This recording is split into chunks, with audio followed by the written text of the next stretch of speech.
ମୁଁ ସବୁବେଳେ କୁହେ ଗୋଟେ ୱାର୍ड ହେଉଛି ଆଟିଚ୍ୟୁଡ଼, ଯେଉଁଟା ସମସ୍ତେ ବିୟର୍ କରିପାରନ୍ତିନି। ବିୟର୍ କରିବା ପାଇଁ ବି କାପାସିଟି ଦରକାର। ତେଣୁ 2020 ଅଗଷ୍ଟ ମାସ 2025 ଅଗଷ୍ଟ ମାସ ଭିତରେ ଫରକ ହେଲା ଯେ ମୋର 40 କେଜି ୱେଟ୍ ବଢ଼ିଯାଇଛି। କାମ ଭିତରେ ବିଜି, ଯେହେତु ଇନଷ୍ଟିଚ୍ୟୁସନ୍ ରନ୍ କରୁଛେ, ସିଙ୍ଗଲ ହ୍ୟାଣ୍ଡେଡ଼ଲି ସବୁ ଦେଖିବାକୁ ପଡ଼ୁଛି। ଭିଡ଼ିଓ ଏଡ଼ିଟିଂଠୁ ଆରମ୍ଭ କରି କ୍ଲାसेसଠୁ ଆରମ୍ଭ କରି ଟିଚରମାନଙ୍କ କଥା, ପିଲାମାନଙ୍କ କଥା, ତା ସହିତ ସକ୍ସେସଠୁ ଆରମ୍ଭ କରି ଏକ୍ଜାମ୍ ସେଡ୍ୟୁଲ୍ ସବୁ କରିବାକୁ ପଡ଼ୁଛି।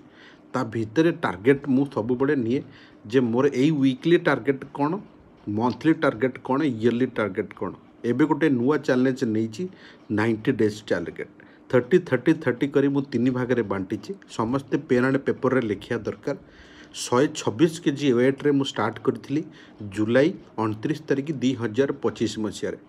ଆଉ ମୁଁ ପୁରା ବିଶ୍ୱାସ ରଖିଛି, ମୁଁ ଯେଉଁ ଟାଇପ୍ର ୱାର୍କଆଉଟ୍ କରୁଛି କିମ୍ବା ଜିମିଂ ଆଣ୍ଡ ସୁଇମିଂ, ଗୋଟିଏ ମିନିଟ୍ ୱିଦାଉଟ୍ ୱେଷ୍ଟ କରିକି, ଯାହାକୁ ଆମେ କର୍ମ ହିଁ ଭଗବାନ ବୋଲି ଭାବେ ମୁଁ ସବୁବେଳେ। ତେଣୁ ମୋର 3 ମାସ ଭିତରେ ମୁଁ ମୋର ପୂର୍ବ ୱେଟ୍ ପକ୍କା ଫେରି ପାଇବି। ସେଇଠି ପିଲା ଅଛନ୍ତି, ଯେହେତୁ ବଡ଼ ହୋଟେଲ, ବସୁଛନ୍ତି ପୁଲରେ, ମଜା ନେଉଛନ୍ତି, ସେଠି କଫି ପିଉଛନ୍ତି, ଫେରେ ଘରକୁ ପଳାଉଛନ୍ତି। ବଟ୍ ମୁଁ ଚାହେଁନି ମୋର ଗୋଟିଏ ମିନିଟ୍ ବର୍ବାଦ ହଉ ବୋଲି। ଯେହେତୁ ମୋର ବିଜି ସେଡ୍ୟୁଲ୍ ଭିତରୁ ମୋର ଭ୍ୟାଲୁଏବଲ୍ 2 ଘଣ୍ଟା ମୋ ଲାଇଫ୍ର ମୁଁ ଦେଉଛି ସେଠି।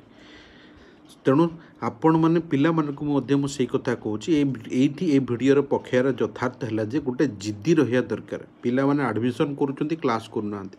ମୁଁ କହୁଛି ପ୍ରତି ସପ୍ତାହରେ କଣ୍ଟାକ୍ଟ କରିବ, କାହାର ଦେଖା ସାକ୍ଷାତ ନାହିଁ। ଗାର୍ଡ଼ିଆନ୍ମାନଙ୍କୁ କହିଛି କଲ୍ କରିବ, ଥରେ କଣ୍ଟାକ୍ଟ ବି କରୁନାହାନ୍ତି। ତ ପିଲାଙ୍କୁ ମାଗିଲେ ଗାର୍ଡ଼ିଆନ୍ ନମ୍ବର ଦିଅ, ଦେଉନାହାନ୍ତି।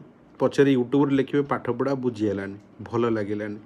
ଯଦି ତୁମେ ଏତିକି ଗାଇଡ଼ାନ୍ସରେ କରିପାରୁନ, ତାହେଲେ ତୁମେ କେବେ ବି କରିପାରିବନି। ମୁଁ ଯେହେତୁ ସମସ୍ତଙ୍କୁ ସଜେଷ୍ଟ କରେ ଯେ ନିଜେ ଗୋଟେ ଇଣ୍ଟରେଷ୍ଟ ରଖିକି ଦେବା ଦରକାର। ସବୁଦିନେ ନୂଆ ନୂଆ ଭାବିବା ଦରକାର, ସବୁଦିନେ କିଛି କିଛି ନୂଆ ମନରେ ଶିଖିବା ଦରକାର। ତେଣୁ ଗୋଟେ ଟିଚର ଗାଇଡ଼ାନ୍ସ ନିହାତି ଦରକାର। ମୋତେ ଯିଏ ଗାଇଡ଼ କରୁଛନ୍ତି ସେ ହେଉଛନ୍ତି ଆନନ୍ଦ ସାର୍। ବହୁତ ଇଫେକ୍ଟିଭଲି ସେ ମୋ ଉପରେ ଇମ୍ପାକ୍ଟ ପକାଉଛନ୍ତି। ତେଣୁ 7 ଦିନ ଲାଷ୍ଟ 7 ଡେଜ୍ରେ ଆରାଉଣ୍ଡ 6 କେଜି ୱେଟ୍ ଆମେ କମ୍ କରିଛେ। ତେଣୁ ବିନା ପ୍ରୁଫ୍ରେ ମୁଁ କଥା କୁହେନି। ଇଏ ହେଉଛି ମୋର ୱେଟ୍। ଫେର୍ ଦେଖା ହେବ ଗୋଟିଏ ସପ୍ତାହ ପରେ।